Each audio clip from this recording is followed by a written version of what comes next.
Hello అండి అందరికీ. Welcome to my channel అన్నం ఆయుర్వేదం. ఈరోజు special potato drum stick masala curry అండి. పొటాటో ఇష్టం లేని వాళ్ళు ఎవరైనా ఉంటారా? ఉండరు. మ్యాక్సిమం అందరూ తింటారు ఇష్టంగా. సో, ఇది కూడా ట్రై చేసేయండి. ఒక 4 పొటాటోస్ తీసుకొని ఈ సైజులో కట్ చేసి పక్కన పెట్టుకోవాలి. నెక్స్ట్ ఒక 2 డ్రమ్ స్టిక్స్ కూడా తీసుకొని చిన్న పీసెస్‌లా చేసి వాష్ చేసి పక్కన పెట్టుకోవాలి. నెక్స్ట్ 2 ఆనియన్స్ కట్ చేసి పక్కన పెట్టుకోండి. నెక్స్ట్ 2 పచ్చిమిర్చి ఆల్సో. సో, చూస్తున్నారు కదా! ఇంత చిన్నగానే కట్ చేసుకోవాలండి డ్రమ్ స్టిక్స్ అనేవి. కొంచెం పెద్దగా కట్ చేస్తే కర్రీలో టేస్ట్ ఉండవు. నెక్స్ట్ ఇందులో కావాల్సినవి అల్లం వెల్లుల్లి పేస్ట్, మసాలా, సరిపడా కారం, సరిపడా పసుపు, సాల్ట్ కూడా. నెక్స్ట్ ఇవన్నీ రెడీగా పెట్టుకోండి. నెక్స్ట్ కర్రీస్ అనేవి ప్రిపేర్ చేసుకోవడానికి చాలా ఈజీగా ఉంటాయి.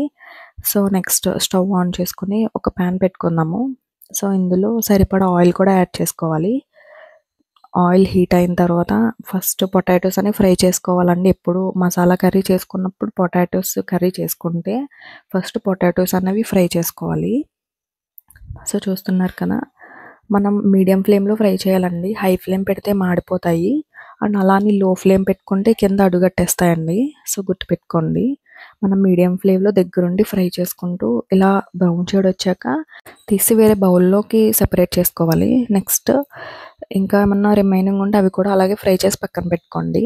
నెక్స్ట్ ఆయిల్ సరిపోకపోతే కొంచెం ఆయిల్ యాడ్ చేసుకొని మనం కట్ చేసి పెట్టుకున్న ఆనియన్స్, పచ్చిమిర్చి యాడ్ చేసుకోవాలండి. ఇవి కొంచెం గోల్డెన్ కలర్ వచ్చే వరకు ఫ్రై చేసుకొని ఫస్ట్ ఇందులో డ్రమ్ స్టిక్స్ అనేవి యాడ్ చేసుకోవాలి. సో, చూస్తున్నారు కదా! ఇందులో సరిపడా కారం, కొంచెం పసుపు ఇవన్నీ వేసి మిక్స్ చేసుకొని పక్కన పెట్టుకొని ఆనియన్స్ ఫ్రై అవ్వగానే ఇవి యాడ్ చేసుకోవాలండి. ఫస్ట్ అల్లం వెల్లుల్లి పేస్ట్ 1 స్పూన్ యాడ్ చేసుకున్నాము. అది పచ్చివాసన పోయే వరకు ఫ్రై చేసుకోవాలి. అది ఫ్రై అయిన తర్వాత నెక్స్ట్ మసాలా అనేది ఒక 2 స్పూన్స్ ఆఫ్ మసాలా కూడా యాడ్ చేసుకొని ఫ్రై చేసుకోవాలండి.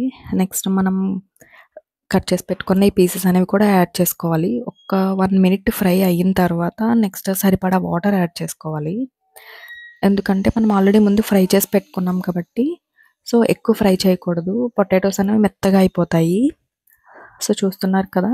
ఇన్ని వాటర్ వేసుకొని లిడ్ అనేది క్లోజ్ చేసి పెట్టుకోవాలండి. ఎందుకంటే డ్రమ్ స్టిక్స్ అనేవి బాగా మగ్గుతాయి.